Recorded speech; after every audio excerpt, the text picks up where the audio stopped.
everybody, my name is Beth and I am one of the naturalists with Story County Conservation.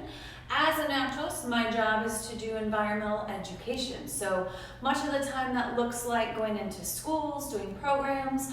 We have field trips that come to us out at McFarland Park, maybe out at Hickory Grove Park. We do public programming, all sorts of different things, but that is what the job of a naturalist is.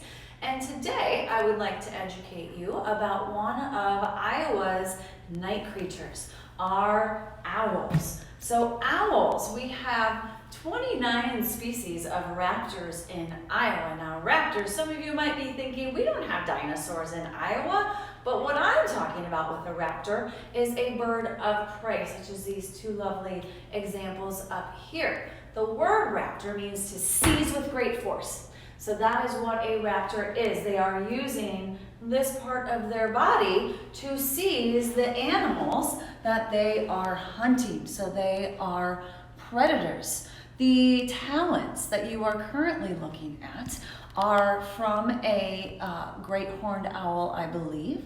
And if you look at those talons, you will notice that they are feathery all the way up to the tips of their toes. That helps them when they are out during a time of day, evening, when it is coldest, and so that they are still able to hunt. So that is their talons. A very unique thing about a raptor's talons is they have one talon that is similar to our thumb. So it is movable. So we have the talon here that has 2 forward and 2 backwards.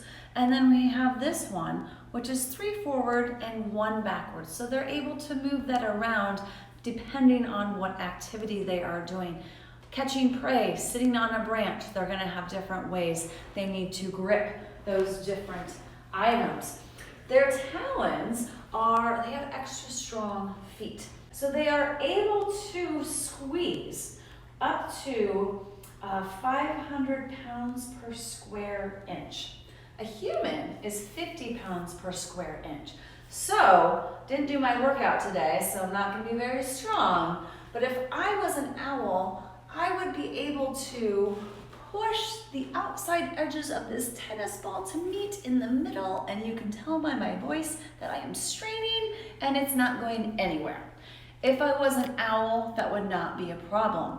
If you think about playing catch with your dog, sometimes when they chomp down, they can get those edges to touch, but then they immediately pop back out. So dogs' jaws are about 250 pounds per square inch. So still half the amount of what an owl is able to do. They need to have that crushing capability because that is one way that they protect themselves. When they are out hunting for their prey, have that crushing capability because that is one way that they protect themselves. When they are out hunting for their prey, they want to take care of that animal, dispatch of them as soon as possible so that animal can't turn around and fight back. So by coming in and crushing the skull with the talon, that ensures that that animal is not going to fight back and harm them. Owls, because of when they are hunting, they have a unique set of adaptations, things they are born with that help them to survive. One of those was the feathers all the way up to the tip of the toes. Another one is the way that they sound or don't sound when they are flying. So owls are capable of silent flight. And we'll see if we can get this to work in our medium that we are using.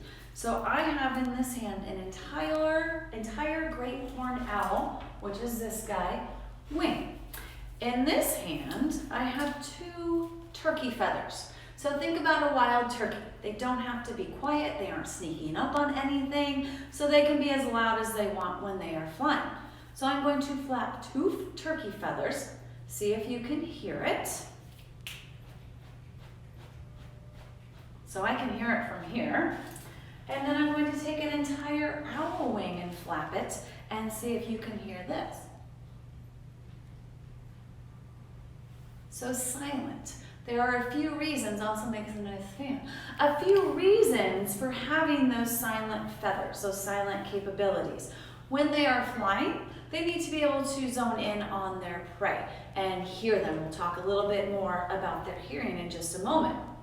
But they also need to be silent, so it's dual purpose. If they're making noise, they can't hear anything and their prey can hear them. So, as I said, dual purpose. The way that this works is if we can look at this owl wing a little closer up, you will notice a few different things. The feathers themselves are not shiny. So if we're able to compare it with that turkey feather, the turkey feather is shiny. The owl feather is not. It's a lot softer. That softness helps to absorb the sound, helping them become silent flyers. If you look at the edge of an owl feather, it has this edge that also is fuzzy and helps to absorb the sound, as well as a few other adaptations I'm sure I am forgetting right now. But those help to make them silent flyers in order, as I said, to catch their prey. Another unique thing they have that allows them to catch their prey is their ginormous eyeballs. It's hard to see with all these feathers around them, so I have a skeleton here so you can see just how large those eye sockets are for those owls to be able to see at night. Now there's a few drawbacks to having such large eyes. So if I was a great horned owl and I was my size, so I'm this guy blown up to me, my eyeballs would be this big. So if my eyes are this big, I want you to think about how we move our eyes. So if you put your chin in your hand, hold your head still, and move your eyes from side to side. The things that are attached to your eyeballs that are moving them are your muscles. So if you can imagine how big muscles would have to be to move these things around, muscle attaches to bone. So if I have ginormous muscles to move these around, I would have to have a ginormous head for those muscles to attach to. If that was all true, I would have too big of a head to get off the ground. So in order to have such excellent eyesight, they have lost the ability to move their eyes, which leads to another adaptation. They are able to move their head almost, not quite, but almost all the way around. So they can go, if I was an owl, which I'm not, so don't look at my feet, which I don't think you can see them anyway. If I were to start here, and I heard something over here, I could get to here. I couldn't go any further. I'd have to come all the way back around to look at that prey item. They can do that because they have twice as many vertebrae in their neck as humans do.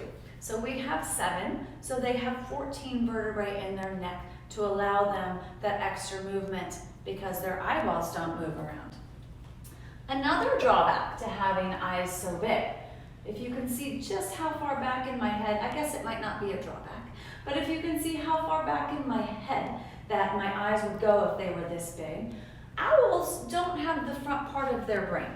And there's a sense, one of our 5 senses that are in the front part of that brain. So up here, it's your sniffer. So owls do not have a good sense of smell, which is okay, because the great horned owl, one of his favorite food items is skunks. And if he could smell them, he probably wouldn't eat them. So they can't smell them, so they are okay with eating those stinky things that are out there wandering around at the time that they are also hunting.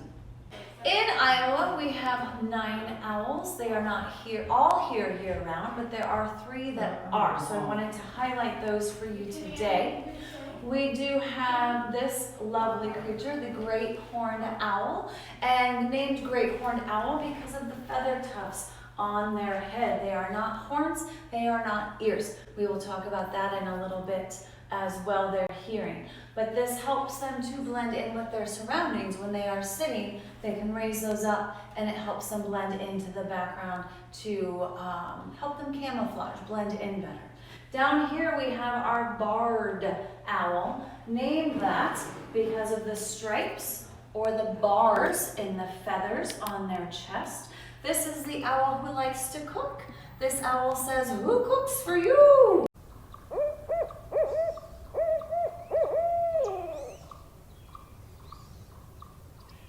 So So that is that owl, a very common owl in Iowa. I hear them in the middle of Ames sometimes. We have a neighborhood barred owl who likes to travel around and talk to us at night. The final owl, we do not have a mount of that one. So I have a picture. And this is the screech owl, the smallest owl that we have here in the state. It's a little bigger than your hand in a fist, so a fairly small owl. This is another one that has adapted to its surroundings, so you might find them in town as well as out in the country. So 3 amazing owls to listen for, to look for, to go out and call during certain times of the year that we do have here living in Iowa year round. And like I said, there are 9 owl species, so if you want to know more about those owl species, Google it and you will find a plethora of information, all that you could care to know about the other owl species that we do have here in Iowa. To get back to our hearing that I mentioned that we would discuss, owls have a very unique set of ears and very unique adaptation for hearing. So humans, we can hear on a level plane side to side. Owls can hear side to side, but they can also hear up and down, which makes it very easy for them to zone right in on whatever animal they are going out to eat. Now, the reason they are able to do this is that some owls have asymmetrical ears. So human ears are symmetrical, they're right across from each other. An owl might have an ear up here and one down here. So that allows them to hear on those 2 planes. If you've ever seen an owl or a dog cock its head because it hears a weird sound, it's trying to get those capabilities of being able to hear on a different plane. Humans, we will never have that capability. Don't go and have your plastic surgeon move your ears around because our brains are not wired to hear on those different planes. So we are going to do a hearing test so that you all can see the difference between human hearing and owl hearing.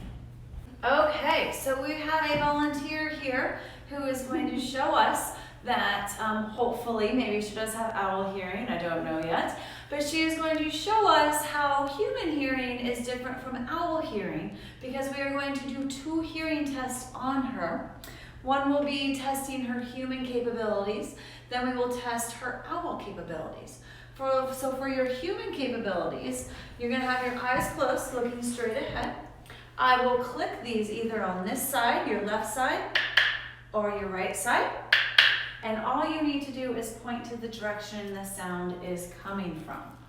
Okay, so go ahead and close your eyes. I'm going to do it 5 times, and we'll see how many times you get it correct. Are you ready, Elizabeth? I'm ready. All right.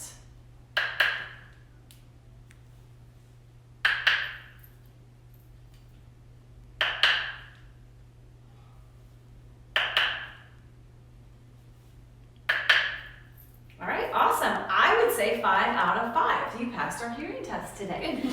So now we will test her capabilities as an owl because they have hearing. They can hear things up and down and on the side-to-side plane. So we just tested her side-to-side plane because that's how humans hear. But we're going to test her up and down plane. So this time I will be clicking them from here on back. And I want you to point to where you think the sound is coming from. Does that sound all right? Sure. All right, go ahead and close your eyes and we'll get started.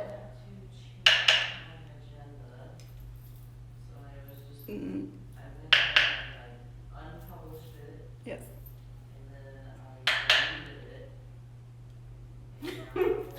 Nope.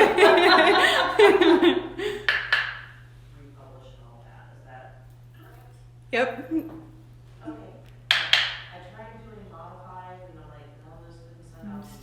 Nope. So what was that, 2 out of 5? Yeah, she got both of the ones that were on She's top. so. Yeah. This tells us you are not an owl. Thank you for being a willing participant. Thanks. So how do I not? We Because can't you don't hear get owl. owl ears. Yeah. I We know. don't have owl ears. Owls will feed on many different animals The great horned owl, one of their favorite items of prey is a skunk. It's a nice large meal. So think about maybe going to a fast food restaurant. You're gonna get like the triple, double patty thing versus just a tiny little slider. So it's one giant meal rather than being out hunting all night long. They will also, however, eat smaller owls. So not very often will you find a large owl in the same habitat as a small owl, because this guy knows he is vulnerable when it comes to being eaten by these other owls. Now, when they eat their prey, as we mentioned, they will crush the heads so the prey cannot fight back. But then what happens after that? Does mom and dad come in and cut it into small little pieces? No, they are on their own to get whatever they have killed down their throat. So what they do is they swallow their prey whole, and they actually have fairly good sized mouths. It's hard to see because there are feathers all around their mouths, but their mouths might go out to here. So when they open their mouth, they are able to eat things much larger than you would actually think, and they swallow them whole. The knee bones, the eyebrows, the elbows, it all goes down. In some owls, it will hang out in a crop. And in that crop, it's above the stomach, they will squeeze out all of the juices and nutrition, but then it leaves behind the things that they cannot digest. When that crop has filled in, they will then cast a pellet. So it's not called throwing up, it is called casting. And because it is made of things that they cannot digest, you will see fur, there are the bones of the animals that they have eaten. It can be quite interesting to find some pellets in an area, maybe under a tall tree in a park, and dissect it. See if you can figure out what animal those owls were eating based on the skeleton that you are able to put together. Thank you for joining us today. If you have any questions about any of the content that I have presented today, please leave it below in the comment section and we will get back to you as soon as we are able. Have a wonderful spring.